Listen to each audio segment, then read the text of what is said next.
So naging bakbakan nga po mga boss sa pagitan ni Kenneth Luber kalaban si Michael Angeletti, kung saan mga idol, kagaya po sa inaasahan natin, naging exciting ang bakbakan ng dalawang fighter. Ang lalakas ng mga suntok ni Luber mga boss, pero makikita naman natin mga idol na sobrang haba talaga ng Amerikano. Pagdating naman sa round 2 mga boss, bumagsak ito pero napatid lang ito ni Luber, at dito na naginit ang laban mga idol. Basagan na talaga ang dalawang fighter, palitan sila ng malalakas na kaliwa, pero lamang talaga si Luber sa patamaan mga idol. Kumakalanding ang kanyang suntok, yanig talaga ng American fighter. At pagdating naman sa second quarter ng laban mga boss, kumamanda naman itong si Angeletti. Ang gaganda ng jab nito, pasok talaga sa mukha ni Luber. Hirap talaga si Luber na mag-setup ng kanyang suntok mga boss, dahil sobrang haba talaga ng kalaban. Pag pinasok ni Luber si Angeletti, kumakain muna ito ng kamao. Kaya pagdating ng round 8 mga idol, namagana po ang mukha ni Luber, kung saan pinagpatuloy nga po ni Angeletti ang magandang patama nito kay Luber hanggang matapos ang laban. Kaya nakuha nito mga idol ang kalamangan sa scorecards, at siya po ang panalo sa IBF Eliminator fight bilang mandatory ng IBF Bantamweight title. At nanatili pa rin si Angeletti mga idol na isang undefeated fighter, at si Luber naman mga boss, nakuha nitong unang talo niya sa kanyang boxing career.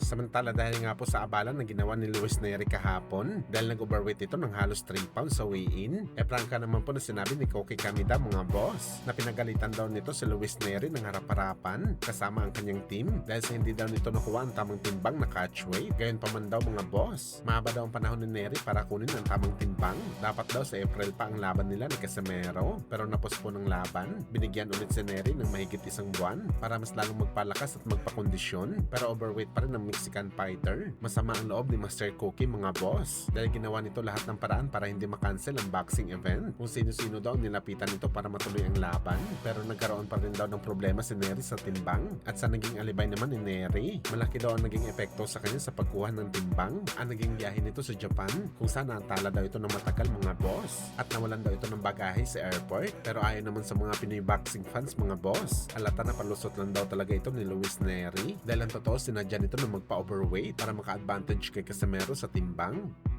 Samantala sa parehong panayam naman po mga idol ni Koki Kamida, todo po rin naman ito sa angas ng Pinas na si Casimero, dahil tinanggap na nito ang laban na hindi nagdalawang isip kahit overweight si Nery para masave lamang ang boxing event. Nagpapasalamat si Koki Kamida kay Cuadro Alas dahil naiwasan daw ang malaking abala. 10 pounds rehydration clause lang daw kasi mga idol ang binigay na kondisyon ni Casimero, at syempre ang multa ni Luis Nery yun lang. Walaban talaga kasi ang habol ni Casimero dito mga boss. Sa una pa lang sinabi na natin mga idol na mag-overweight man si Luis Nery o hindi, lalaban pa rin talaga si Cuadro Alas. Kailangan talaga kasi nito ang laban niya kay Nery, hindi lang dahil sa pera mga boss, dahil sa future na rin ni Casimero sa boxing sports. Malaking isda kasi si Luis Nery, sakali na isama niya ito sa kanyang mga tinalo sa kanyang resume.